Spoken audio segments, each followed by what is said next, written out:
House of Commons Standing Committee on Agriculture and Agri-Food. I'm going to start with just a few reminders.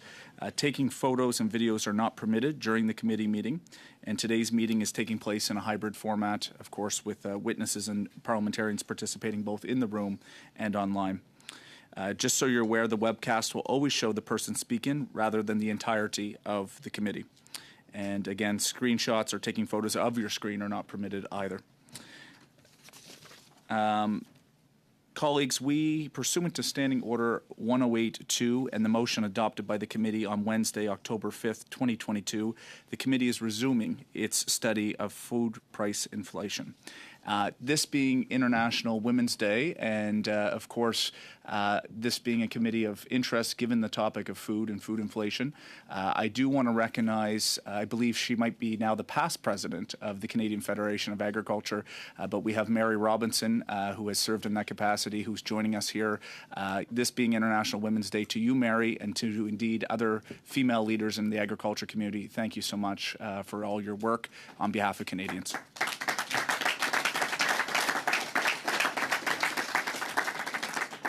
I'd now like to welcome our witnesses. So with us today in the room from Empire Company Limited, Michael Medline, who serves as the President and Chief Executive Officer. From Loblaws Companies Limited, we have Galen Weston, the Chairman and President. And joining us online via virtual conference, we have Eric Lafreche, who is the President and Chief Executive Officer. So the way that today's proceedings will take place, we are going to allow up to 5 minutes for opening remarks from each of the witnesses, and then we are going to turn it over to questions. Colleagues, for your benefit, I intend to go about an hour and 20 minutes, 3 rounds of questions, and then we have some other additional committee work that we need to carry on with. So without further ado, I will turn it over to our first witness, Mr. Medline. You have up to 5 minutes. Over to you. Thank you, Mr. Chair. As the leader of a proudly Nova Scotia-born business that employs 130,000 people across Canada, I want to start by acknowledging the challenges that families in Canada are facing every day to make ends meet. Canadians are facing the highest cost of living increase in 4 decades. Interest rates have been rising steeply, and prices on all goods and services have been rapidly increasing. It is no solace to struggling Canadians buying groceries to know that food inflation is a global phenomenon driven by higher commodity and input costs, or to know that food inflation in Canada is actually lower than many other G20 countries, including the US, the UK, and Mexico. Several factors have contributed to the high food inflation Canadians are experiencing, including geopolitical events, product input costs, extreme weather, soaring energy costs, and labor shortages. At Empire, I can assure you that we are doing everything we can to contain price increases and provide value to our customers during these trying times. And we're doing it on paper-thin profit margins of 2.5%. We believe we are seeing indications of inflation peaking and then abating this spring. But this is not an immediate salve, I know, for the many Canadians struggling financially. I'd like to make 3 main points today. First, I stand by everything shared with you in December by our Chief Operating Officer, Pierre Saint-Laurent. Most notably, we at Empire are not profiting from inflation. It doesn't matter how many times you say it, write it, or tweet it. It is simply not true. The truth is we are at the end of a very long food supply chain that has economic inputs at every step and stage. We detest the decisions inflation is forcing Canadian families to make and that we see in our stores each and every day. We see customers buying fewer items and trading down. Second, as a grocery retailer, we have been playing a major role in trying to minimize food price inflation, and we will continue fighting for our customers. Since inflation took off, we've been battling inflationary pressures in our business, including rising costs in products, fuel, labor, energy, and construction. So far, in 2023 alone, we are seeing the same volume of cost increase requests from the supplier community, with a slight indication that the requests are slowing this April. I am not going to throw our supplier partners under the bus. They are also doing their best in extraordinary times. They are greatly impacted by rising costs, which unfortunately they are forced to pass on to retailers. Many of our supplier partners are also dealing with the downstream cost impacts resulting from cost increases on supply chain control commodities like milk. We know groups like the Dairy Commission are facing the same realities that we are with their input costs. We're also heavily investing in our promotional offerings and flyer deals, expanding our private label value options, and making shifts in pack sizes to provide Canadian consumers with more value during these difficult times. The third point I'd like to make is that there are ways government and business can work together to ultimately reduce prices. Empire is happy to partner with government on solutions to fight inflation. Government and business have a collective role to play to contain inflation, but I will list 5 specific examples here, as I know the intention of this committee is to gather research and ideas to alleviate the pressure of food prices on Canadians. First, implement a strong grocery supply code of practice. We were the first major grocer to support this initiative, and we continue to be an ardent advocate of a code of conduct to ensure fair practices for all participants in our food supply chain. Second, reduce congestion at Canadian ports and simplify the flow of goods across borders.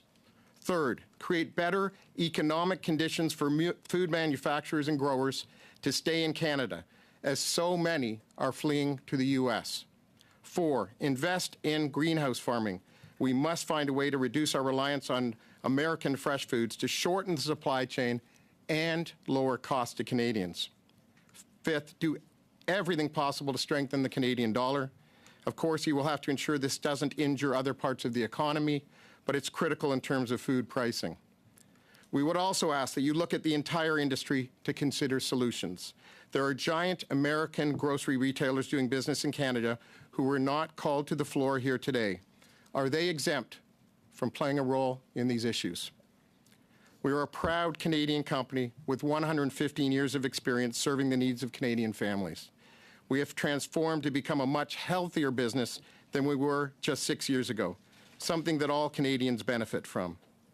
It is folly to suggest that an unprofitable grocery business is somehow better for customers and better for shelf prices.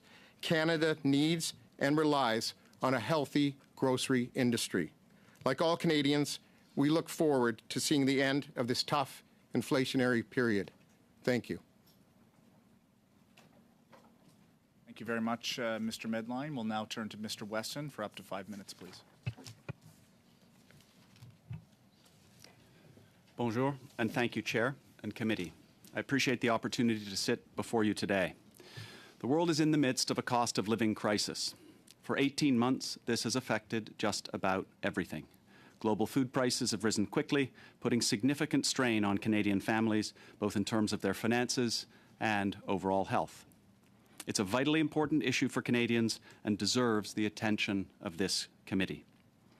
For months, a great deal has been said about the role Canadian grocers play in food price inflation, many directly blaming us. This is understandable, but inaccurate. Here's why. First, food inflation is affecting every country, not just us here in Canada. And I know it doesn't feel like it, but Canada has one of the lowest food inflation rates in the world. Second, as unexpected as it may sound, grocery chains operate with extremely small profit margins, which means we have minimal influence on inflation. On a customer's $25 grocery basket, we earn just $1 in profit. That means even if the industry had zero profits, a $25 grocery bill would still cost $24. So the claim that Canadian grocers can correct food price inflation is simply wrong.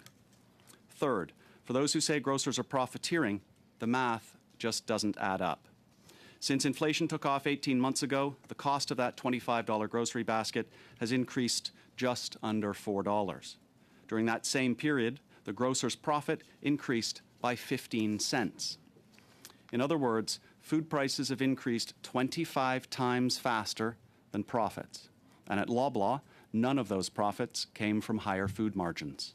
Our retail prices have not risen faster than our costs. So no matter how many times you read it on Twitter, the idea that grocers are causing food inflation is not only false, it's impossible. Fourth, and finally, we are actively working to keep inflation down.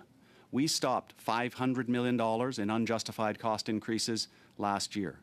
We welcomed 500,000 more customers to our discount, no frills, and maxi stores where shoppers save about 10%, or $1 billion compared to traditional supermarkets.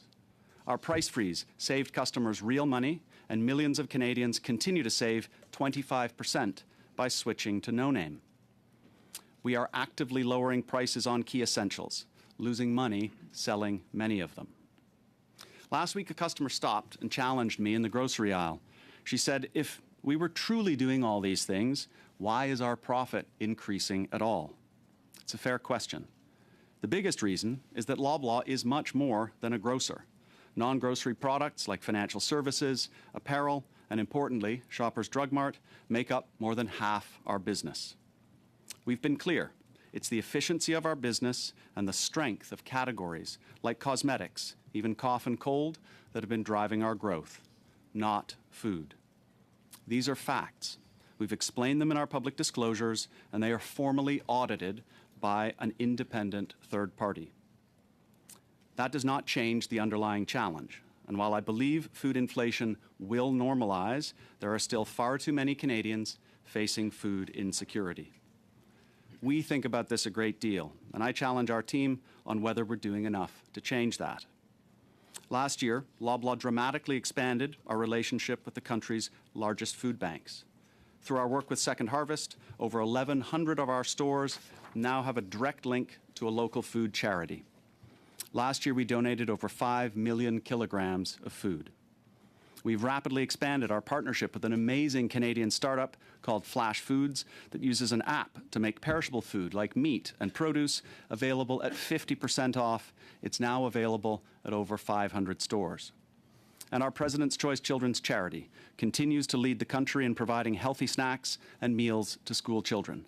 At 123 million meals, we're well on our way to our target of reliably feeding 1 million children a year. Is that a lot of food? Yes. Is it meaningful? For many, it's transformational. But is it enough? No. The job won't be done until everyone has real food security.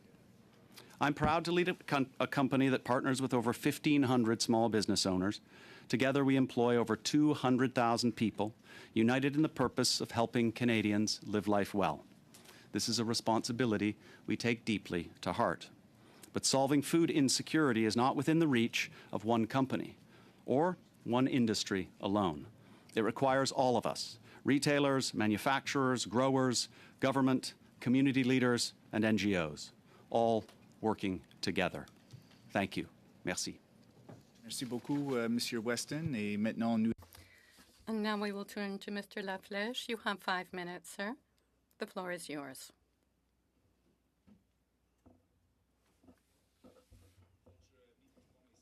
Your microphone is not turned on, sir.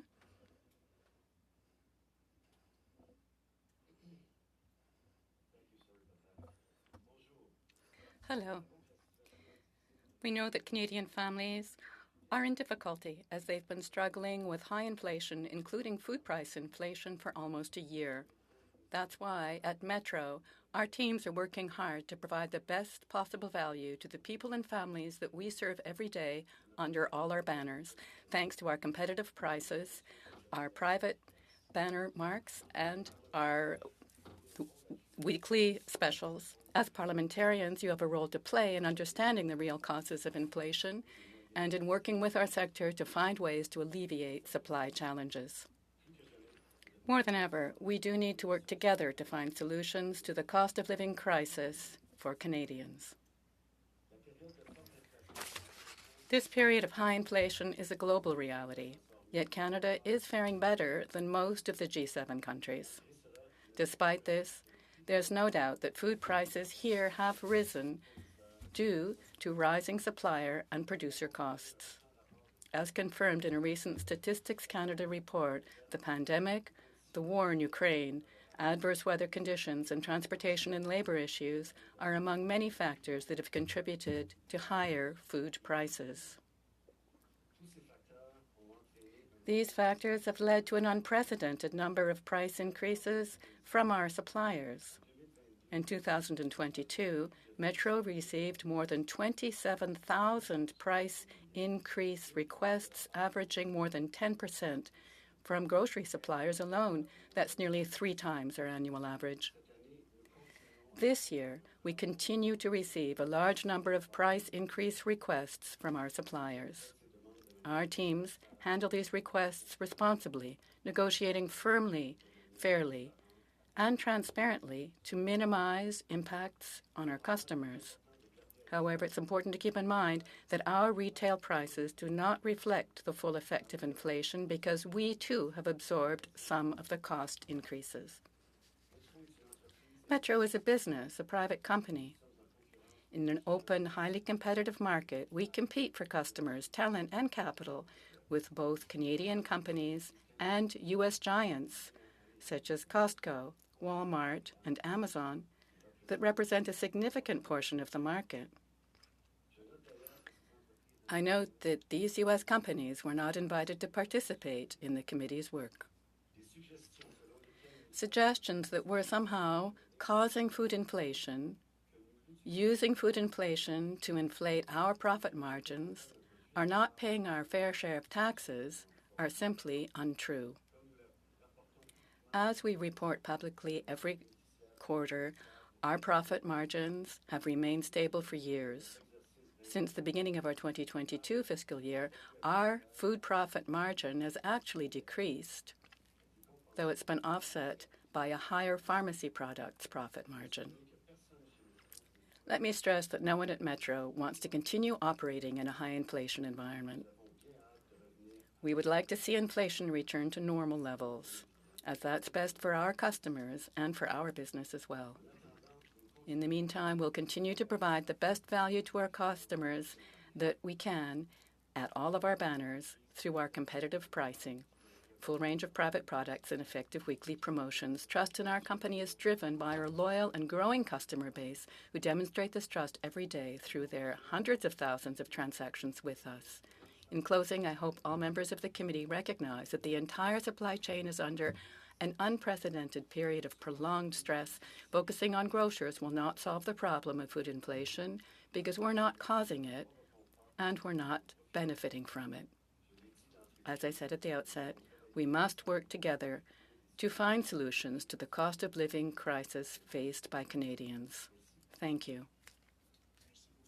Thank you very much, Mr. Laflèche. And now we will have a chance to speak further through questions and answers. Us as parliamentarians, I'm glad we are studying this issue. It is a top-of-mind issue for all Canadians. It's an emotional one. And one thing I think this committee does very well is we are principled in our ask of trying to get to the bottom of the facts. I would ask that you're principled and tough with your questions today, but it is my job to make sure that we maintain integrity. So please be mindful of that in your interventions with our witnesses here today. And with that, I will start with Ms. Rood for up to 6 minutes. Over to you. Thank you, Chair. Thank you, witnesses, for being here today. You, as the CEOs of major grocery chains, have an oligopoly with only 5 companies controlling 80% of grocery stores in Canada. And you use this power to nickel and dime farmers and wholesalers to the tune of hundreds of thousands of dollars for many, with fines, chargebacks, and exorbitant fees for the privilege of selling their food to your stores, forcing them to accept contracts where, according to the Fruit and Vegetable Growers of Canada, 44% of producers are selling at a loss. And the world is worried about food security right now, and Canada has an abundance of land to grow fresh food to feed the world. But your company's practices of arbitrary fees, fines, and chargebacks are keeping your profits and grocery prices high while single-handedly helping to destroy Canadian family produce farms and businesses. And nowhere else in the world do grocers do this to farmers and producers. A farmer should not have to be an accountant to read their statements after selling to you. Prices are quickly becoming unreachable for roughly 12.5 million Canadians who are earning less than $40,000 a year, forcing them to switch from fresh, healthy food to heavily processed, cheaper, and less nutritious products. And that's not real food, and it's going to lead to an increase in the burden on our healthcare system. Canadians deserve to eat fresh Canadian-grown fruits and vegetables, and we cannot rely on foreign countries to feed us. Foreign growers don't operate under the same high standards as our farmers here in Canada. And as someone who's been in the produce business, it's concerning knowing that the prices in store are inflated far beyond the costs of what a farmer is being paid to grow and then deliver to your distribution centers. And after 8 years under a government that's purposefully implementing taxes and policies that are harmful to Canada's agriculture industry, what your businesses are doing to farmers doesn't give a lot of hope to the average person who's simply looking to eat. And farmers' selling prices are going down while grocers are piling on fees and penalties, and consumer prices are going up in stores. So, gentlemen, I'd like to ask you, can you look farm families in the eyes right now? Because I know a lot of them are watching right now, and tell them that you're not pushing family produce farms out of business in this country? And are you even aware that 44% of farmers are selling at a loss in this country to you? Knowing this, my question is simple. Will you, once and for all, abolish all fees, fines, and chargebacks and actually pay farmers the price that's on their invoice? It's a yes or no. I can start with you, Mr. Medline. Well, first of all, thank you. I'm not good at yes and no, I'm going to warn you. I'm going to try to keep. I'm going to do so. But by the way, I really appreciate your passion, Ms. Rood. And this is not just for today. I've read transcripts and I've seen what you've had to say before on behalf of farmers, and I love it. If I may, I'm going to try to do it real quick, Mr. Chair. But there are a few things I wanted to say here. First, on the question of oligopoly, okay? The top 3 grocers in Canada have about a 47% share of the food retail market, not the 67 that's reported in some other places where they mix some things up. So I just want to get that straight. And this is not out of line with countries around the world. And we compete against some of the toughest food retailers in the world, including Walmart, Amazon, and Costco, as well as a lot of other competition. That does not sound like an oligopoly to me. And how do you account for the fact that Canada's food inflation is below many other countries? This is not a problem of too little competition. The problem is that there is a global product cost inflation. Having said that, I think there's a lot we can do to protect our supplier partners who deal with the farmers. I've been an advocate, as you have, Ms. Rood. October 28th, 2020, I called for a code of conduct. On November 4th, you seconded that and said this would be a great thing. We're still waiting for a code of conduct, which will get rid of unfair fees, which will help the supplier partners. It'll create more efficiencies and should bring down over some time the cost of food a little bit. Thank you. That so would really you committed help. to a grocery code of conduct. Sorry, I have to interject here. I'm sorry, Mr. Medline. I only have another minute and a half left here. Oh, I'm sorry. Mr. Weston, will you commit to the grocery code of conduct like Mr. Medline has with Empire? So we're active participants in the development of the code of conduct, and let me just add, a healthy supplier community, a healthy grower community is absolutely vital to our industry. We work hard every day to support local producers, and you do get, there are concerned producers, and there are also those who write to me and they say that our business has been transformational in terms of expanding their access to new markets and new products, that are being sold all across the country. We also have to strike the right balance between between what we pay our growers, what we pay our suppliers, and ultimately, the food prices that we charge our customers. Our job is to negotiate the best possible price, and then to pass that through to consumers. So we do our very, very best, to strike the right balance. We have a very sophisticated process that we use to assess whether cost of goods increases are justified or unjustified. We push back on those that we believe are opportunistic, and we fully accept and push through those that are credible and realistic. And so, respectfully, sorry, sir, I only have 20 seconds left. Okay. I have one more quick question, but I would challenge you all to do better for farmers, because we don't want to see our family produce farms go out of business in this country. And because of the fees that they pay you, that is the #1 contributing factor to them going out of business. But my quick question is, will you support and participate following any adjudicated disputes under the code? Will you commit to a fully transparent and publicly available disclosure? It's a quick yes or no. We're certainly committed to developing an effective code that's fair and balanced on all sides. Mr. Medline? Yeah, you know where I stand on this, Ms. Rood. Thank you. I'm sorry, Mr. LaFleche, I didn't get to you. Okay, well, we'll certainly have more opportunity for questions where you get a number of rounds here. We're going to turn to Mr. Turnbull for up to 6 minutes. Over to you. Thanks, Chair. Just before I get started, I just wanted to share a general sentiment and agreement that I think we should be inviting Walmart and Costco as part of this study as witnesses as well. I think that's only fair. So thanks for being here to the witnesses. Every day we are hearing from constituents who are struggling with the prices they're paying for essential food items at the stores of Canada's grocery giants. And Canadians understand very well that inflation is a complex global issue. However, in the wake of the bread price fixing scandal, a cloud of doubt lingers over food retailers and their claims to be good corporate citizens. And Canadians are rightly vocalizing their concerns. Here are some of the facts that I've gathered. Pre- and post-pandemic profit margin averages in the food and beverage retail industry have gone up significantly, on average from 1.62% to 2.85% respectively. A year-over-year comparison shows that consumer food prices have increased on average more, in fact 3.7% more than the average price increase of a basket of consumer goods. Also, net income has more than doubled across the food and beverage retail industry as a whole, and we can find evidence in the reported net earnings of each of your companies. Loblaw's net earnings went from just over $1 billion in 2019 to $2.2 billion in 2022, and Empire Co.'s net earnings went from $387 million in 2019 to $746 million in 2022. In terms of sales volumes, we've seen evidence that the sales volumes peaked or spiked at the beginning of the pandemic and then have been declining since. And lastly, you've increased your quarterly dividend payments to your shareholders. Jim Stanford has said, and I quote, "If in fact the problem was all driven by supply shocks that supermarkets have merely been forced to pass on to consumers, there should have been a reduction in profits. And, I quote, to claim that supermarkets and other firms are innocent conduits merely passing on higher costs is empirically false." So Canadians want to know how you expect them to believe what you've said, which is that your profit margins haven't increased. And I think it's fair to say Canadians feel like the doubling of your profits has been literally at their expense.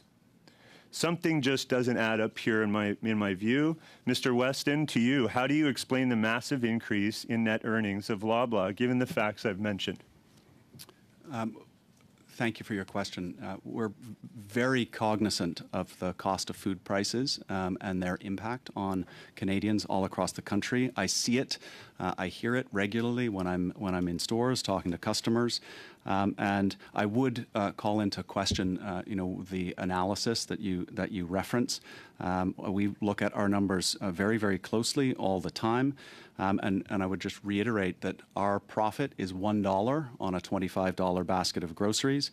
And if we invested 100% of our profits into lower prices, the price of a grocery basket would still be $24. Okay. So as far as our profit... Don't mean to cut you off, sure. But so we have a difference of opinion, and perhaps we're looking at different numbers. Given that, are you willing to voluntarily submit your financial statements to the Competition Bureau to clear this matter up? We have already submitted our financial statements to the Competition Bureau, and these are competitively sensitive, pieces of data, and so it's important that the Competition Bureau can see it, they can understand it, they can ask us follow-up questions, but we would be resistant, to disclosing that type of sensitive information on a public basis. Having said that, in our financial disclosures, we are a public company, and we are held to the highest standard of transparency in our disclosures, and so you can see very clearly that our $1 of every $25 of grocery sales is in fact an accurate representation of our results. Great, thank you. So my next line of questioning is for you, Mr. Medline. For too long, large corporations have treated corporate social responsibility as merely a public relations exercise. And many of them have dedicated a portion of their profits to corporate philanthropy, which I think we all can admit does some good in the world. But we also know that those who take their corporate citizenship and social responsibilities seriously are going much further in integrating these commitments into the DNA of their companies and making them central to the core of their business strategy. So, Mr. Medline, given your stated commitment to corporate social responsibility and sustainability, are you willing to do more to help Canadians in terms of changing your core business practices? And specifically, moving forward, are you willing to voluntarily give up a portion of the ballooning profits to help the average Canadian family through deeper discounts at the till? Thank you. And a lot to unpack there. And if I don't get through it all, Mr. Turnbull, you can call me and we can talk about it more because there's a lot to come through. We at Empire are unbelievably proud of where we've come on the ESG journey over the last number of years, especially on sustainability. We just put out a report on ESG, which is pretty well state of the art and says how we're doing in great detail and the steps that we need to take to be able to be better at it. We are, I think, generous philanthropists. But you can read the report and you can see everything we're doing in terms of treating our teammates. Some people call them employees, we call them teammates. Well, how we're doing in terms of governance and how we're doing on sustainability. Sustainability is driven from the board level down. It's one of our most important objectives. What I can tell you is in the last year, we have made sustainability and DE&I objectives which are bonusable for our management at our company. But will you offer steeper discounts at the till? Let me just talk about that for a second. It's a great question. We at Empire, as you remember, as you may recall, not everybody knows perhaps, in 2017 we were in dire straits at Empire. We were making almost no money. We couldn't support our people, our stores, our communities. And over the last 6 years, through Project Sunrise and Project Horizon, we've started to turn around our company. We have one of the lowest earnings profit margin in the world, and certainly one of the lowest in this country. As somebody said here in their opening statements, I can't remember who, it would take almost nothing in terms of changing our sales or our margin to tip us into a position of no profitability or less than that. And we have done everything we can. We're doing everything we can promotionally. We're not passing on every price increase.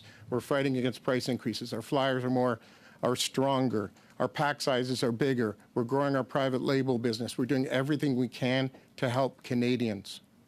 We're going to have to leave it at that, gentlemen. Thank you, Mr. Medline. Thank you, Mr. Turnbull. Maintenant, Monsieur Parent, pour 6 minutes. No, Mr. Parent, you have 6 minutes. Thank you, Chair, and thank you to our three witnesses for being with us here today. We really appreciate your presence. I'll try to work quickly, and I'd like short answers just so we can make good use of my time.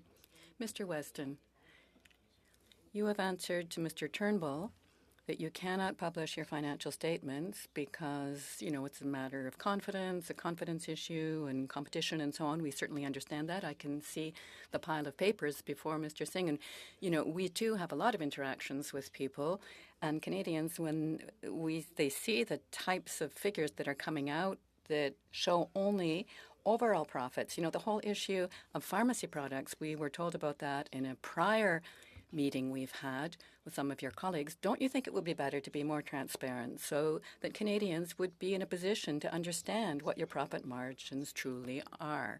What you're saying is true. Isn't there some way to render something public without compromising your competition situation? Could you provide these data to members of the committee, for example, so that we could have an overall view, even sending them to the legislative clerk of the House of Commons, who could compile this and give some information to the committee about, overall what's going on, give us some indicators that could allow us to make better recommendations to our government. Mr. Weston. For that question. We do publish our financial statements, as I mentioned, on a quarterly basis.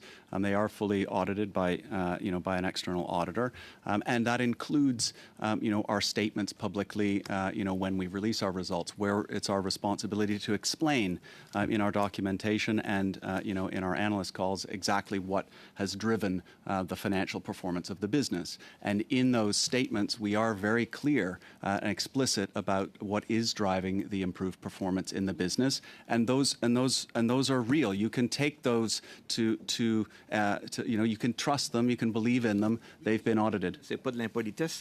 No, I don't want to interrupt because I'm being impolite. It's just that we have so little time. Okay, I understand. I understand that you have made comments on that, but when it comes to asking why your profits are up, well, we're always told by pretty much all grocers that it's the pharmaceutical products, but we don't have that data. I think we're reasonable. I think we could deal with the figures, taking good care of them and being prudent in whom we share them with. But now I'm sending this message out to all three of you witnesses. Isn't there some way that you could gather that data in a certain form or another, without necessarily under one banner, but let's say overall, then we, in our role as parliamentarians who are here to protect the public and manage information, we'd be able to make good use of that information. Are you open to that? The request, I don't know who requested it, but is studying this. And as I mentioned in my answer to the prior question, we have provided all of that appropriate information. So hopefully, the output of that study will satisfy the committee. But let me take it away. I'll look and see if there are other, if it isn't, appropriately or sufficient for this committee, we'll try and find another way to provide the disclosure. I just would emphasize that, we're obligated, through the Securities Commission, to speak the truth about these things. And so you can take what we say as the truth. Merci beaucoup. And maybe Thank you very much. If we are asked, to disclose the origins of our financial results at that level of detail, then I would urge us to ask all others, to do the same thing, whether it's Walmart, Costco, or anybody else. Thank you. Okay. You said all three. Do you want me to answer or no? Short? Okay, we're very different at Empire Company. We have a very small pharmacy business. When you look at our numbers, you're seeing 90% grocery, so you can take those figures and you can figure out what we're doing in terms of sales margin profits. En tout cas, vous comprenez, je pense. I think you have the idea. Okay, but if all three of you could provide a maximum of information to the committee, just find a way to do it, that would be helpful. Thank you. Mr. Laflèche, to you, the 2% profit margin. Ms. Rude went into detail about the fees and so on that are being imposed, and I won't get into the details to not waste time there, but the 2% profit margin, do you calculate into that the fines, fees, chargebacks, and so on that you are charging? Is that included? Votre microphone, Monsieur Le. Your microphone, please, Mr. Laflèche. The sounds, I think it's the clerk. En réponse. So, an answer to you, Mr. Perron? Yes, our profit margin, our revenues, income includes all our fees. There's nothing hidden. Everything is transparent and negotiated ahead of time with our suppliers. Nothing is hidden, and all our fees and costs are there in our income. Thank you. Thank you very much. Now, the other two witnesses have undertaken to work toward a code of conduct. I imagine you do as well. Yes, we are working on a code which will be managed by the players, by the sector, by suppliers and wholesalers. I think that can certainly work well. There's a lot to be done, but we're actively involved in preparing that. Again, I'm really sorry to interrupt you. So little time. So that being the case, my concern is, and concern that other members of the committee have as well, given that we haven't any information about what's going on in that negotiation in your sector, we're worried that it might become a symbolic code that would allow the sector to say, okay, this is great, slap each other on the back, we've got this lovely code and so on. And I'm not trying to be critical here, but just trying to look reality in the eye. So do you undertake to ensure that in such a code there will be provisions about, these types of fees and chargebacks and things that have been mentioned. You've got a supplier working with you who has a perishable good of the sort that Ms. Rood brought up. They've got very little leeway then. They can't really negotiate much. They're going to lose this produce in any case. So this could look like a dominant position that you would have with them in such situations. And again, this is not an accusation or anything. I'm just trying to understand what goes on. Do you think that in such cases there should be some party designated to deal with fees and things like that and fines? Try to, put a bit of order in all of this. You're running out of time, Mr. Parent, but Mr. Laflèche, if you would like to answer, you've got about 30 seconds. I'll give you that. Here's my answer then. Well, the whole idea of the code would be to increase transparency in matters of negotiation between suppliers and retailers. So that's indeed what we'd be doing. Thank you very much. Mr. Singh, subbing in on behalf of Mr. McGregor, and let me go on the record saying, Mr. Singh, you've got big shoes to fill. Mr. McGregor is one of our good parliamentarians, so over to you for up to 6 minutes. Thank you, Mr. Chair. I want to set the stage. My question goes directly to Mr. Weston. Right now, we're not just going through unprecedented period of cost of living crisis. We have families going into your stores, looking at the price of items, looking at them and putting them back because they can't afford them. We have families that are struggling to buy food for their kids in this country, in a G7 country. And they look at you and they see you making record profits. How can you justify that when families are struggling to put food on the table for their kids? Thank you. We feel and understand that 95% of Canadians are concerned about food prices.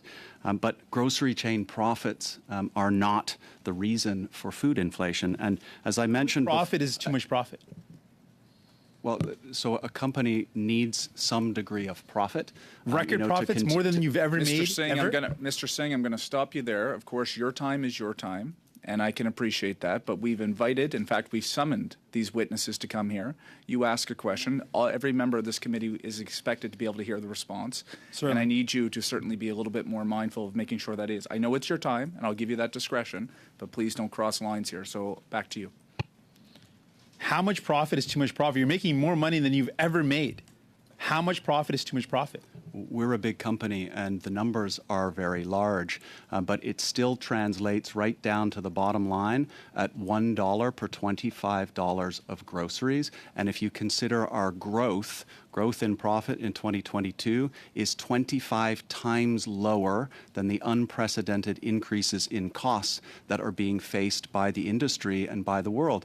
And the fact that we have lower food price inflation in Canada than in so many other parts of the world is in part due to the high functioning of our food system here and in part to the meaningful effort that is being made by the grocery store industry to keep prices as low as possible. With respect, Mr. Weston, you mentioned this $1 per grocery bit. We can put a fact in front of you. Your company is making $1 million a day in excess profits. No one feels sorry for your profit margin when you're making $1 million, not just in profit, in excess profit a day at the same time that Canadians are experiencing the most unprecedented inflation in their lives. How can you look a family in the eyes and tell them that that's okay, what you're doing is okay? I had a conversation with a customer in a store just the other day. She came to me and she said something similar. She said, how can you have such exorbitant profits? And I sat down. I didn't sit down with her, but we chatted for about 15 minutes and I explained, what I'm explaining here to the committee. And she understood. And she said, okay, I didn't realize that. That's not the way it's being characterized, when I read the Globe and Mail or when I read the Toronto Star. And I said, yeah. I said, look, all I can tell you is that this is the truth. This is what's going on. And if we invested, if we didn't raise retail prices as costs went up, the companies that we operate would disappear almost instantly. And that's why this point about low profit margins is so important. 100% of the total profit of the industry could go into lower food prices, and the price of a grocery basket for that customer who I spoke to would still be $24. And that's not to say it's not important, But but our ability to affect this change is limited. That's why we need all to How work do you together. square that? How do you square what you're saying with the fact that you're experiencing unprecedented profits while people are struggling? How do you square that with the record bonuses that you and your colleagues are receiving? How do you square that with the excess profits that you're making per day? How do you square that with the record profits you're making year over year? How do you square that? It doesn't add up. Mr. Weston, I've got more than 2,000 people who submitted questions saying we are struggling while you're making these record profits. That explanation does not give any solace to the people that I've heard from at all.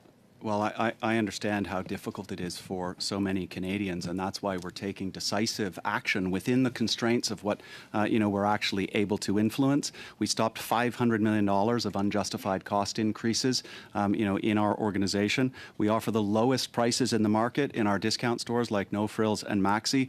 No Frills is recognized as having the most trusted prices in the country. We ad match in our large store formats on every single ad that is available in the market, so that customers don't have to shop around from one store to another to make sure they get the best value. That doesn't we are fix the actively problem. losing money on core commodities, milk, vegetable oil, butter, certain cheeses, and all kinds of items in every day of the week. So we are working hard on behalf of Canadians. You've still not been able to answer this basic question. Then when a family that's struggling right now looks at your profit, how much profit is too much profit? How much is enough? Like, you're making more than you've ever made ever. And you've not contradicted that point because we know it's true. How much profit is too much profit? At a time like this, when Canadians literally are saying that they are struggling, how much is too much then? Like, for you, is there no limit to how much profit you can make? On the backs of Canadians that are struggling because they can't afford the groceries, there's no limit?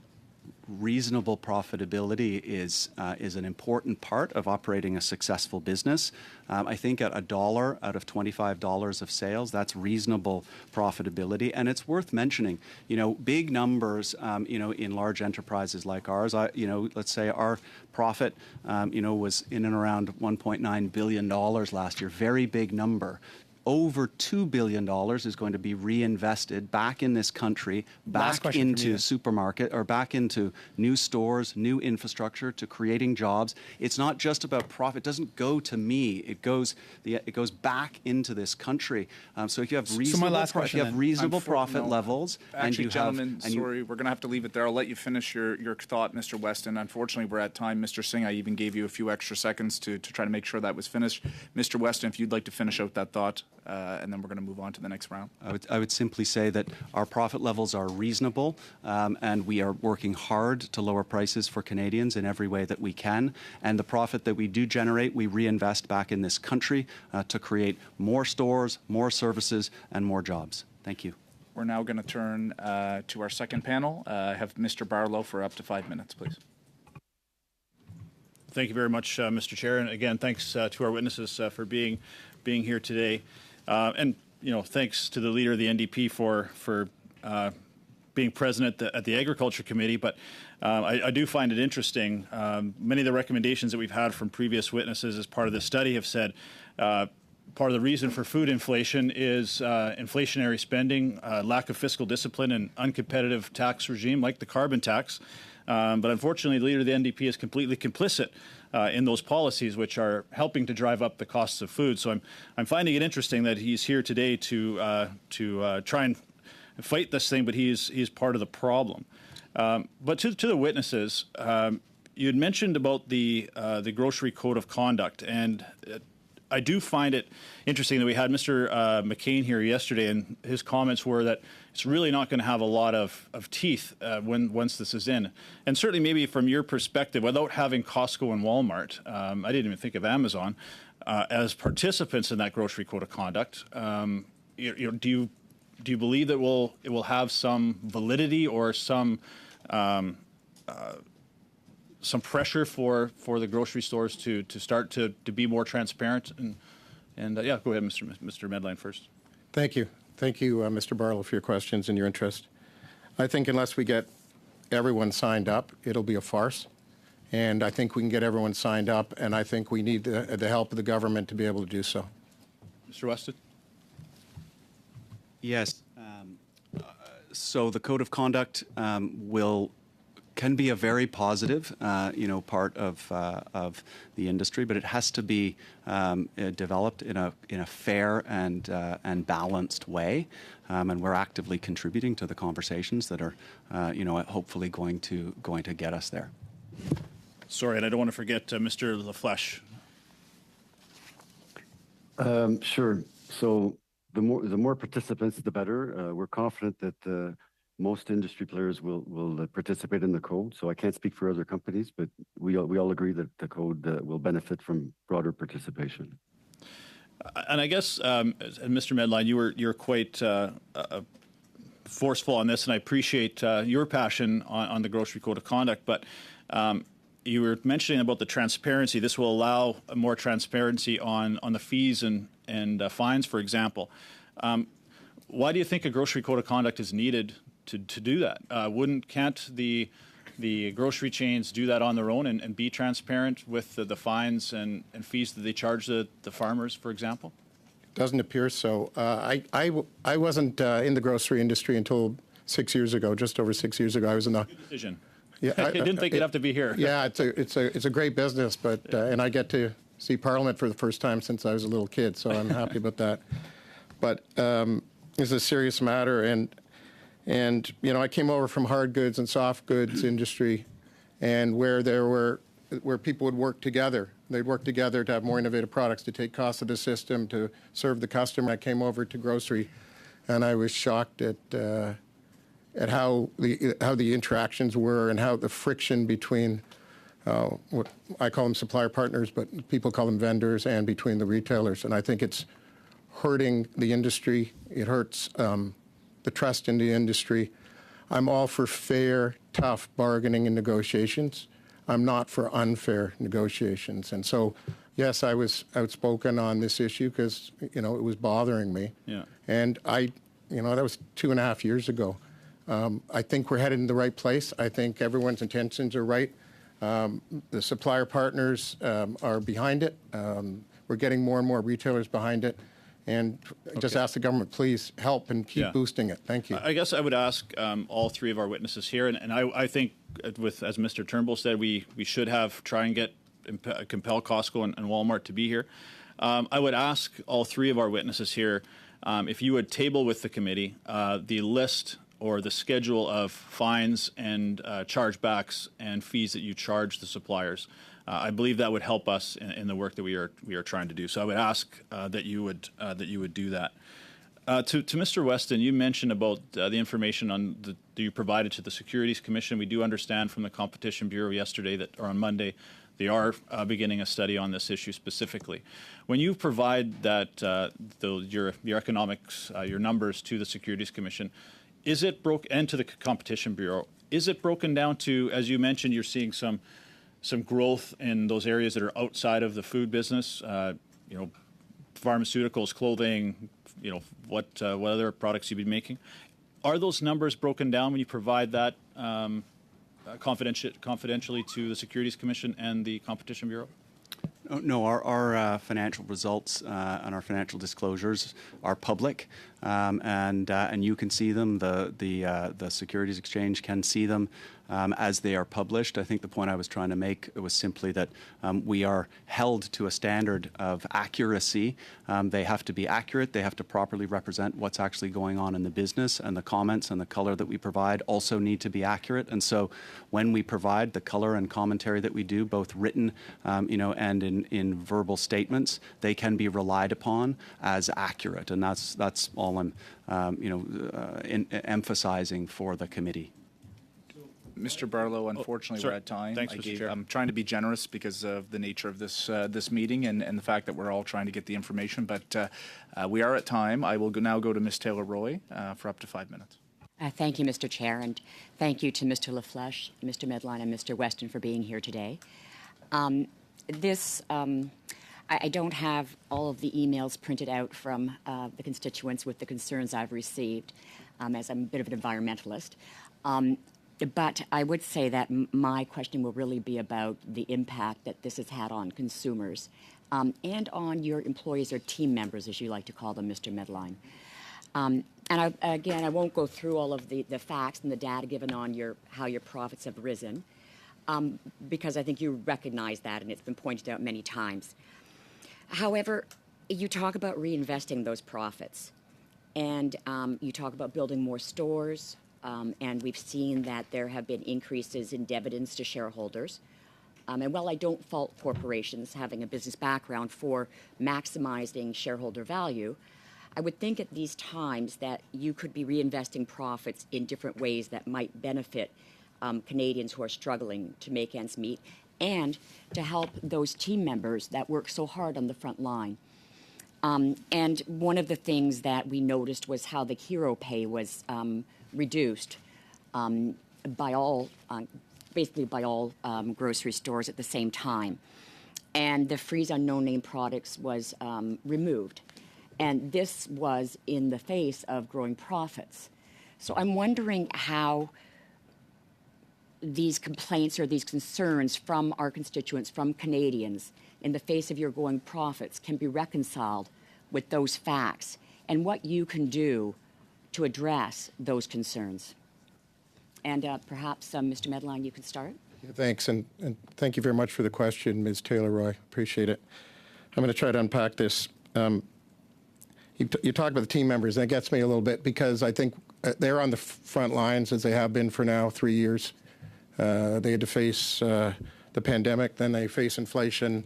And, you know, a family is trying to feed themselves and the ends are tight because the mortgage payments are tighter because interest rates going up. Groceries more expensive. They don't care about food supply chain and all the other niceties we talk about. It's tough. And our team members are on the front line, and they're getting blamed, and I don't blame the people blaming, but it's tough on our team members, so thank you for saying that. You know, and I do think that business is balanced, and you have to, I always talk about, you know, Mr. Singh, you talked about how much profits or too much profits, but you have to make profits, but you have to make profits with values, and that might be different. We might have difference of opinion in that, okay, and what that means. But, you know, I do think that most companies are a certain kinder capitalism than they used to be, and maybe capitalism for some people is a dirty word. I think it's good as long as it's kind in their values. Investing and balancing things, making sure people are treated fairly. But the CapEx we put in, we're putting over $800 million in this year, creates jobs, constructing stores. More people have jobs. More people have better paying jobs. And dividends are not a bad thing in my books, okay, because a lot of people, when they retire, have pensions. A lot of people in this country, and we have to make some profits and pay some dividends so that they have something to retire on. So it's all balanced. I can see some companies that buy back shares. I think it's good. I think sometimes companies go too far and they don't balance it right. Our jobs as CEOs are balanced, really. Yeah, I understand that. And I'm sorry to interject, but time is short, so I do want to hear from the other witnesses. But I'm not sure that balance is being met right now. As I mentioned, the $2 decrease in the hero pay, the removal of the freeze on no-name products in all of the stores when consumers are still struggling with food prices. So, sorry, I'm sorry to interrupt you. You're still talking. Sorry. Yeah. So I've heard maybe now, because the time is tight, Mr. Weston, you could comment on that and what more could be done to address these concerns. Yeah, maybe I can comment on the no-name price freeze. It was specific to our enterprise. It was part of an ongoing effort, something that we've been doing for months before and that we continue to do today to deliver value to customers, exactly, I think, in the spirit of what you're asking. That program was real. It saved customers close to $45 million over 3 months. And if you look in our public disclosures that you can see from our fourth quarter, you can actually see the impact of that investment and other investments on our overall gross margins as an enterprise. So why remove it then? When profits are going up, inflation is still high. Why remove that? So we didn't remove it.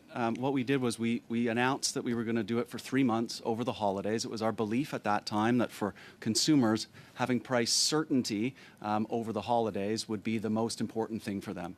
As we come out of the holidays, there are other things that are more important to customers. They want deals. They want to be able to go places and get the best possible prices. So we took that investment, part of that investment, and are reinvesting it in lower prices and new market lows.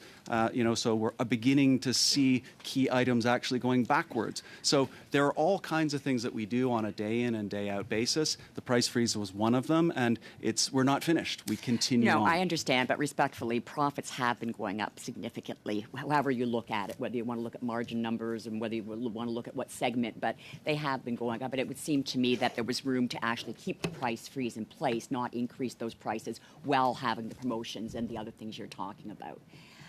But I would also like to hear from Mr. LaFlèche on this briefly as well. So we're at time. Okay. But in trying to make sure that we hear from that witness, I have no problem giving some discretion. Mr. LaFlèche, if you'd like to answer the question. Our revenues have gone up, expenses have gone up, margins have not gone up. They've been stable for a long time, and food margins have actually declined. So those are facts. We work extremely hard, all our teams do, to provide value to our customers every day in all of our banners. We have very competitive prices, very compelling promotions, full range of private label products. So again, we work really hard to deliver value to our customers. And those are just the facts. Thank you, Ms. Taylor-Roy. Maintenant, Monsieur Parent pour... And now, Mr. Parent, you have 2 minutes and 30 seconds, more or less, sir. Thank you. Look, well, I'll go back over what was mentioned a little earlier, and I'm going to once again ask the CEOs with us here today to provide all the figures they're able to with precise breakdown, and we will treat them respectfully, perhaps based on some agreement we can come to with the House Clerk.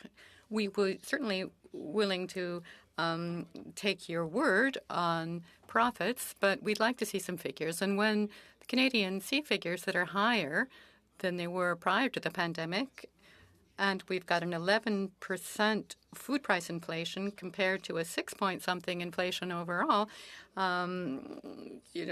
headline inflation, there's something going on in this sector. We'd like the information. Another matter now. You've all mentioned that you would like to see a grocer's code of conduct. I have said that I have some concern that it might be merely symbolic, good on paper, but not good in reality. Would you be willing to evaluate such a code a year after it would have been adopted to see how it's going? Quickly, Mr. Weston, to start, perhaps. Happy to answer. So we are continuing to work on that code of conduct. As I mentioned before, the idea is to create the right form of transparency, fairness on all sides. And so would we be I don't want to be impolite, but I have so little time. So would you agree to reviewing the code 1 year after it would have been brought in? And then we can decide how to evaluate it. Yes, but would you be open to that? Would you be open to that idea?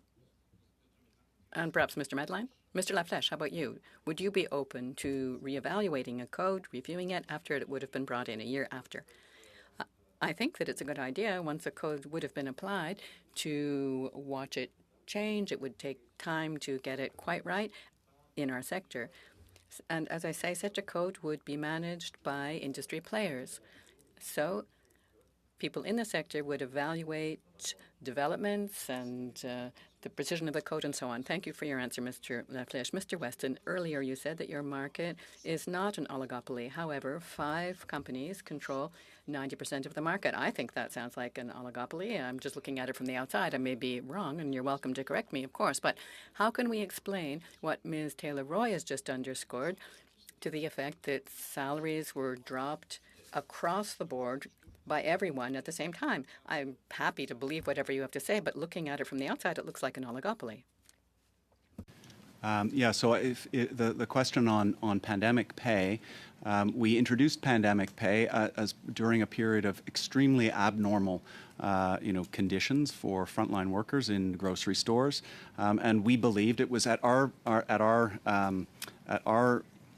encouragement, and it was our decision to bring that forward. No Parliament asked us to do it. No industry code of conduct asked us to do it. We made that decision because we felt it was the right. Sure. I get that. I understand that. But here's the question: how do you explain that changed across the board all at once, at the same time, unless there had been some discussion among grocers? I mean, that's what Canadians are wondering. You look at it from the outside and we say, well, clearly they decided together. But I certainly know that we made that decision independently, and that was the right decision at that time. We're at time, Monsieur Parent, but I will allow Mr. Medline or Mr. Laflèche to respond to your question if you'd like, and then we will move on to the NDP. J'entends pas bien la traduction est très faible. I'm very sorry. The translation isn't very loud. It sounds as though the interpreter is far from me. Those involved in the translation, can you hear me better now, Mr. Parent? And I speak. C'est mieux, c'est mieux. Okay. Yes, it is better. Thank you. Line, if you'd like to just respond quickly, and to Mr. Laflèche. I'm proud we paid hero pay. We weren't asked to. Some of the other retailers mentioned in this room that you want to hear from did not pay it. Maybe you should ask them. And we said we would keep it in as long as there were lockdowns, and that we would bring it back if regions locked down. After that, regions did lock down, and we kept paying hero pay. So I'm proud of that. Mr. Laflèche, if you'd like. Quand l'économie était réouverte, When the economy opened up again, we removed the hero pay. We work in a very competitive market here in Canada, so we needed to work along with the other players and work basically keep in line with them. To 2.5 minutes. Over to you. Mr. Chair, before I go to my questions, I wanted to ask to propose a unanimous consent motion to extend the time to hear from the witnesses to the completion of our time in this committee, and perhaps the work of committee can go to another day. If I can put that motion forward for unanimous consent.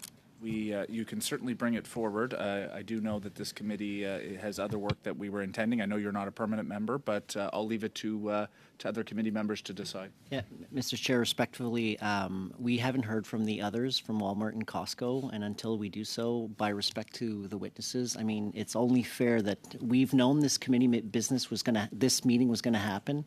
So it's not just about, we can call back the witnesses if we need to, but before I hear from Costco and Walmart, I think it's only fair to the witnesses that we agreed to 1:15, because we do have a draft report to finish.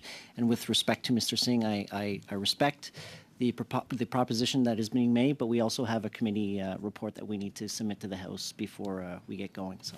Okay. So unfortunately, that's not the case. But Mr. Singh, you can go ahead. Thank you. Mr. Weston, you mentioned that you had a conversation with one person for 15 minutes. I have 2,000 plus people that have submitted questions. Will you undertake to respond to these questions? I'd certainly be delighted to have a look at them. I get feedback, and I don't know if there are similar. I don't want volumes. you to just have a look at them. I want you to respond. I don't know if there are similar volumes of email that I get, regularly inside Loblaw, and I respond to them on a case by case, on a person by person basis, and so it's more than just one individual. So I'm asking if you would respond to these questions that I'm going to table to this committee. Will you respond to these questions? I'd certainly be happy to take a look at them. So you're not going to respond to the questions? No, I said I'd be happy to take a look at them. And I didn't ask you to take a look at them, though. I said, will you respond to these questions? That's an important question. If you're not going to, just say it. If you are, that's an important thing to hear.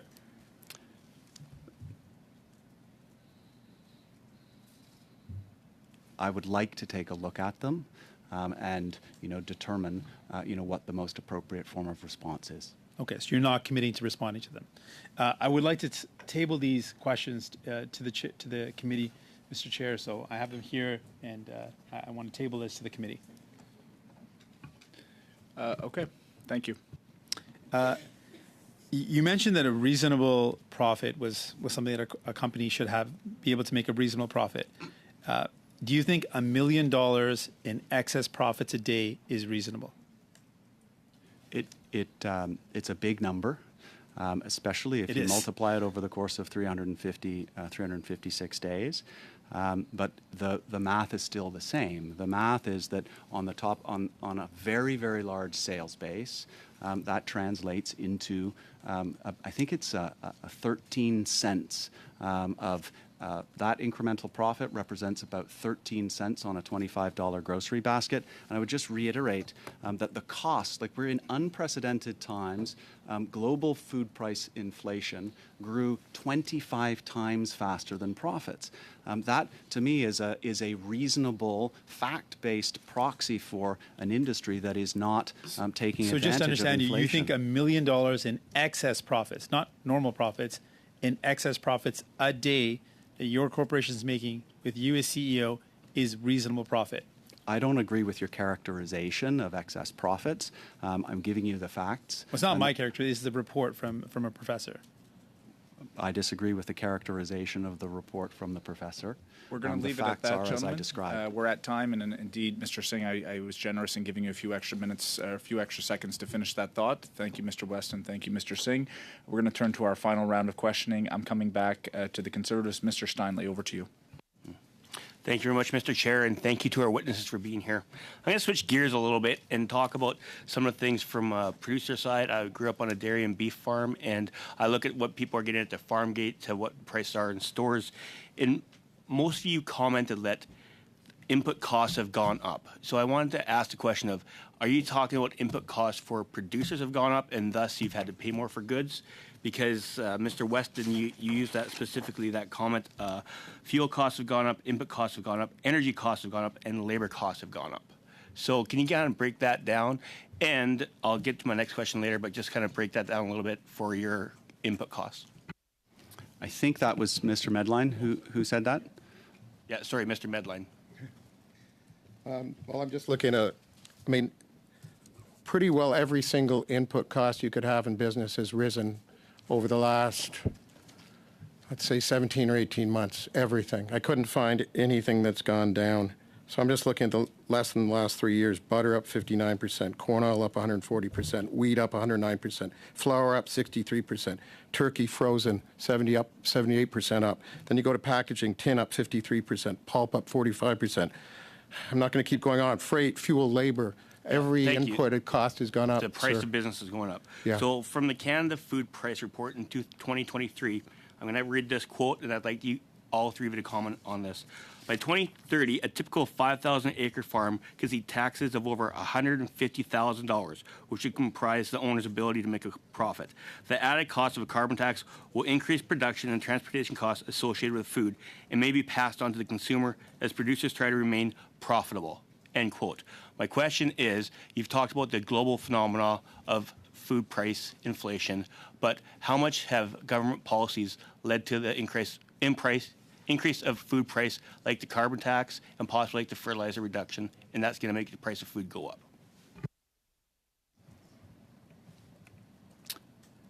Okay, I'd be happy to start. It's a great question. I can't comment, with any real precision on what the government policies, have been and the impact that they've had on a manufacturer or growers, cost of doing business.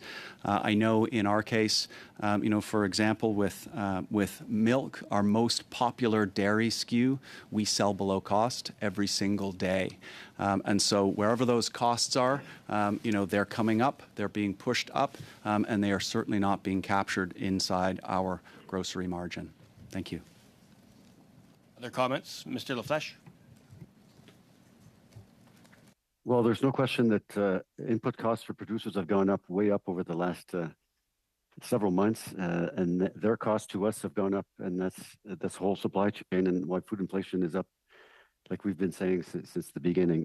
I don't think it's for us to comment on which government policies have had an impact on those input costs. So you're telling me for those producers. Yeah. So you're telling me a government policy that increases the cost of fuel, like a carbon tax, isn't adding to the cost of you doing business and adding to the increased price of food? I'm not saying that. I'm saying it's not for us to comment on which government policies are having which impact on their producer costs. But clearly, their costs are up. What the exact root causes of those input costs are, I'll leave to others. I'll leave to other experts. Mr. Medline, any comment? Eric, I'm not a politician. There are so many actions that increase the cost of goods. So anything that happens that puts a cost on will increase the costs to consumers and will hurt farms. Obviously, it's up to the government to decide and balance, just like we have to do in our businesses. You have to balance which of those costs are worth it and which are not. Thank you. I have one last question. I have a minute left, so I wonder if each of you could take a swipe at this one. If you guys are doing business fairly and openly and transparently, why would you guys need a grocery code of conduct?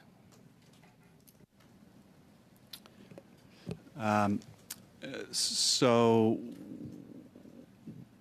we do try our best, to do business in a fair and transparent way. We believe that we do business in a fair and transparent way 99% of the time. You should think about what we do. We buy products and we sell them, and we negotiate with the people who sell us the product for the lowest possible prices. That can lead to tension. Those tensions, despite the best sort of will in the world, can perhaps lead to bad judgment. Bad judgments on both sides. As an example, I think we've commented on this. We've seen a number of what we would consider to be unjustified cost increases that have been put through or requested by vendors over the last number of months. So it's really important that any code or any set of practices that we engage in are properly balanced. From our perspective, we are implementing changes today based on feedback that we get from vendors, to improve that transparency regardless of whether we have a code of conduct. If we have one and that one works effectively for all sides, that's terrific, but it won't stop us from changing our policies and programs to minimize those incidents where poor judgment is used. Okay. Thank you, Mr. Steinley. We're at time. I don't know if Mr. Medline or Mr. LaFlèche wanted to weigh in at all, or if not, that we can leave it at that. Very quickly, if you could. Yeah, I think that obviously transparency is really important, but what I did was when I came into the industry, I spent a lot of time talking to supplier partners, what some people, as I always say are vendors, and some of the stories I heard I didn't like, and I thought that the transparency wasn't working well enough, and I think that a code could help us all. Thank you. Okay. We'll now turn to Mr. Drouin for up to 5 minutes. Merci beaucoup. Thank you very much, Chair, and I will share my time this last minute with my colleague, Mr. Turnbull. Women's Day, and I do want to thank all of the women who work for your businesses. I know they work hard. I get to meet them not every day, but almost every day in your stores. I think the issue we're talking about here is public trust, and how do we provide public trust to consumers overall. And when we're dealing with food, we deal with it on the agricultural level. And I want to start by saying that everybody deserves to make a reasonable profit, from the farm level to the retailers. Everybody deserves to make a reasonable profit. Where we face some issues is, and it's been mentioned by some of my colleagues, is a few years back, and I know some of you were you worked with the Competition Bureau, but the whole issue about bread price fixing from 2001 to 2015, that caused a breach in public trust. And I think this is part of the reason why we're here today. And I don't want to point, my goal here is not to point the finger at anyone. I just want to find solutions. And I don't think our committee is equipped to determine whether or not you're making an okay profit on a certain product or not. I think the Competition Bureau is the right place for this to happen. That being said, some of you have stated that you have provided financial statements. It's been said publicly by all of you, I believe, and that most of the profit margins or most of the profit has been on non-food products. My question is, and some of you has testified today that financial statements were provided to the Competition Bureau on a voluntary basis, because I believe the Minister of Innovation and Science and Economic Development back in May 2022 wrote a letter to some of you to ask the Competition Bureau to look at this. Is the statements that you have provided, is the Competition Bureau going to be able to determine the difference between profits on food items versus non-food items? And I would start, and I'm just going to start with Mr. Weston, Mr. Medlin, and Mr. Laflèche en ligne. Yes, certainly based on the submissions that we provided. If I can just comment very briefly, though, we're focusing on, I know I keep saying it over and over again, it's probably frustrating you, but this $1 is what we're focused on of the $25. And all of this time, effort, and exposition is focused on that amount. No matter what is there, and there isn't anything of significance there, that isn't going to change the cost of food. It's not going to solve the challenge, for Canadians. So I would urge, this committee, as long as it continues to operate, to expand, its inquiry into the full value chain, because it's just simply not mathematically possible for all this to sit in that $1, and that's, something that we should collectively try to address. Fair enough. First, I'm just going to set the record straight, the Competition Bureau investigation into bread price fixing has been going on about 8 years now. Empire Company did not fix bread pricing. I just want to be clear on that, okay? I think for us at Empire Company, the financial statement, red herrings, you get pretty well from our financial statements what they are. We provided all sorts of information to the Competition Bureau, I think, that is far more interesting, and like to do that. I do worry that I'm sorry, I'm going to run out of time. Will they be able to determine the profit margin? I don't need to know that, but will they be able to determine the profit margin from food products versus non-food products? And I think that's the main key. I hope they can. I've read the submission. Okay. If they can't, they should contact me. Thank you. I do want to say, though, I do worry we lost trust. I'm going to run out of time. Yeah. Monsieur Laflèche, vous avez 15. Mr. Laflèche, 15 seconds to answer my question. My only question is, the financial statements that you provided to the Competition Bureau, will they be able to tell from that the difference between food products and non-food products? Thank you for your question. Just a quick comment on the bread scandal.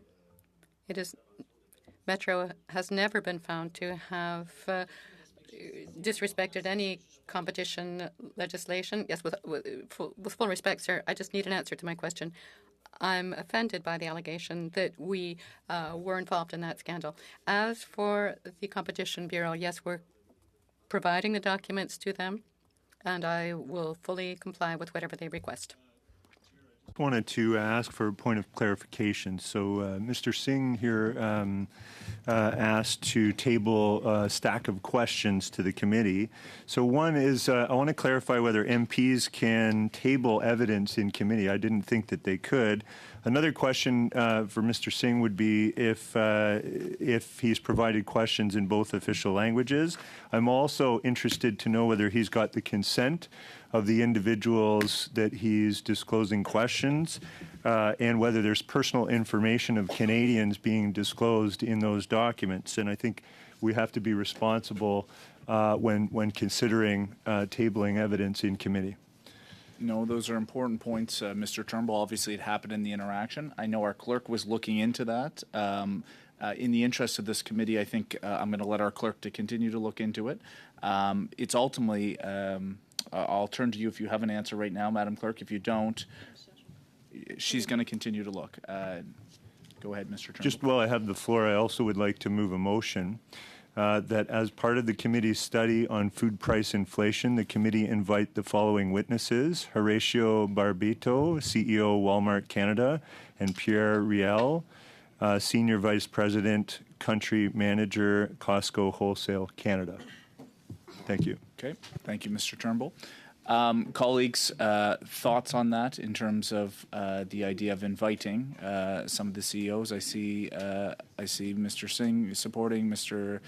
Parent. I presume, of course, you have the Liberal support and Mr. Barlow as well. Okay, that'll be moved then. Madam Clerk, I don't think you require anything else. It's unanimous consent that we will move that. You've got that. Colleagues, that brings us to the end. I do want to recognize there's a couple members of Parliament who have taken their time to be here on the committee. Mr. Epp from Leamington, Mr. Fragiscatos from the London area. I don't know your exact name or your exact riding. And Mr. Morris. Mr. Morris sits with a party that is not recognized, so they don't have status here. But with your permission, and in the interest of allowing him just a brief moment, as your chair, I would like to give him 1 or 2 minutes to just ask a question. I do believe I need unanimous consent, but this committee has always worked pretty good on consensus. Do I have that? Okay. Mr. Morris, about 2 minutes, please. Well, let me start by saying thank you to those who believe our Parliament can't function well. I think that was an example of functioning really well. So thank you to all committee members and to the chair. I'll stop using up time on thanks and turn to the executives who are with us. My question to you is trying to reconcile recent earnings results. Loblaw, for example, Q4 brags about earnings increase of almost 13% over the previous year. And time and again throughout the last hour and a half, hearing each executive say, but our earnings are reasonable. Can I have you each comment, yes or no, whether you would support an excess profit tax that has been called for by many, including Mr. Singh, here in the last hour, an excess profit tax above your regular profits, which you're now bragging about having increased from, specifically so that the Government of Canada could use that to reinvest in supporting the lowest income Canadians who are suffering from the cost of living crisis that we're in. Would you each comment on whether you support an excess profit tax, which would raise $4.3 billion over the next 5 years? Thank you. Look, I certainly believe that Canadians expect us to pay our taxes, to pay our fair share of taxes, and we do. Last year, Loblaw paid $850 million in tax. I've said this before. I think you have to do the right definition of a windfall tax, and then determine exactly who should pay it.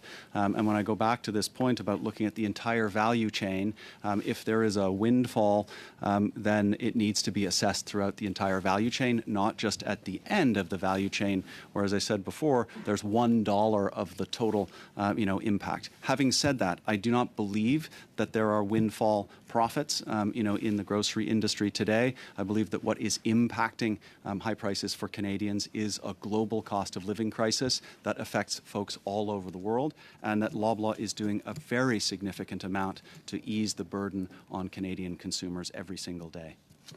Mr. Morris, we're going to, I think, in the interest of time, we're going to let Mr. Medline answer your question, and Mr. LaFlèche, and thank you for your intervention. I'll keep it brief, Mr. Chair.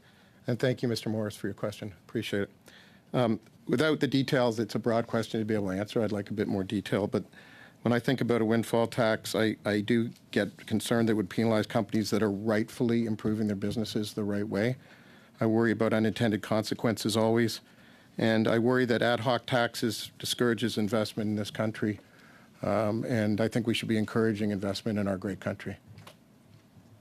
Mr. LaFlèche. Thank you. Thank you. Well, I disagree that there's any excess profit here.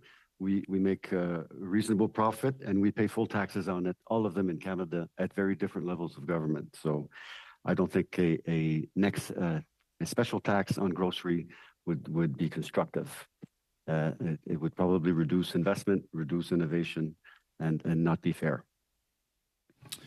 Thank you, Mr. Morris. Colleagues, as your chair, I rarely get the opportunity to ask questions. I'm going to indulge myself just very quickly on two ones as I listen to the testimony here today.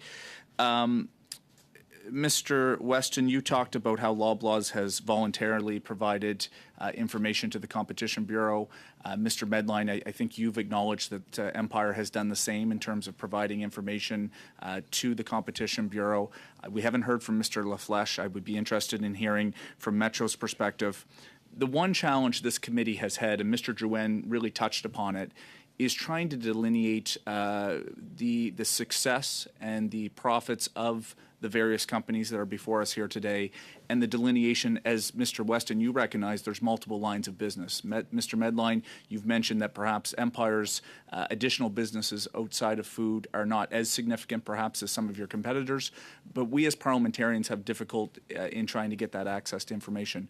We had testimony from the Competition Bureau that suggested that changing their legislation to actually allow them to compel information from companies of interest in these market studies would be a very important regulatory change. So I guess my question to all three of you, Mr. West, I think you've addressed it, perhaps Mr. Medline as well, is have you submitted information to the Competition Bureau that delineates the two? I think the two in the room have answered that.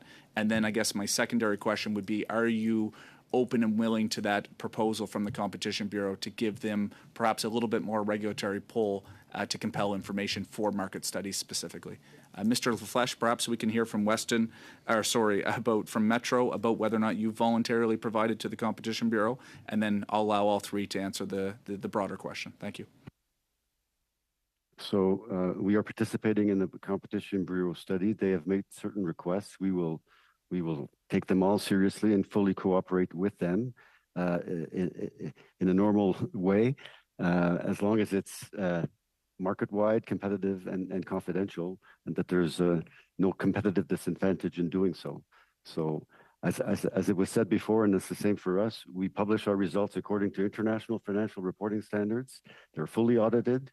We provide color on pharmacy and food to explain our numbers, and we provide extremely detailed information quarterly with a lot of information annually. So there's a lot there for the public to see and for all members of the committee to see. But we will participate in the study of the Competition Bureau. Does your company have a perspective on the Competitions Bureau suggestion around giving them more regulatory powers to compel beyond your voluntary nature of how you're cooperating right now? Is that something that you would support, or do you need more time to reflect on that? Well, we would need to see exactly what's asked or exactly what that entail and what that means. So I can't really comment. I'll take a note of it, and we could get back to you. Mr. Medline? Response is Eric. Mr. Weston? Yeah, I feel very much the same way. And if the Competition Bureau isn't getting the information that they need from us, all they need to do is call us and let us know, and we'll be happy to make it available. Last quick point that I want to raise, given we have the member from Leamington here and the greenhouse sector being so important in his riding. Mr. Medline, you mentioned your company's deep roots in Nova Scotia as a member of Parliament from Nova Scotia. I appreciate that. Can I give you about 45 seconds to talk about your work in vertical farming? I know Empire has been involved, and whether or not we as parliamentarians, you really mentioned one of your strategies or one of your thoughts on addressing food price inflation is actually investing in the greenhouse sector, which I think is part of Canada's strategic interest, particularly in southwestern Ontario. I'm going to give you just a moment to elaborate on anything else you might want to leave for us as parliamentarians, and then we're going to wrap up. Well, thank you for saying that. Whenever we can, we want to buy Canadian. We want to buy local. We've increased our local purchases, you don't even know how many times over the last number of years. It is a difficult business to greenhouse gas. I've got greenhouse gas on the mind here. To farm out of greenhouses, that we've got to make it easier to have shorter supply chain. We have to buy Canadian, support our farmers. We have to lower the price, not rely on others. But I think that the government should look at ways that we can help these companies. These are hard companies to start up. Unfortunately, we've seen some of them fail because they're very difficult, and we would love to support, by buying these products as we do today, more and more Canadian produce, which is obviously very difficult to get our hands on in months like this. Okay. With that, colleagues, that brings our questions and our opportunity with the CEOs to a close today. We are going to be making a quick transition to those who are on the committee to continue our draft consideration of global food insecurity. On behalf of the members, I'd like to thank Mr. Medline, Mr. Weston, and indeed Mr. Laflèche for joining us here today and having the opportunity for us to engage with you. Thank you very much.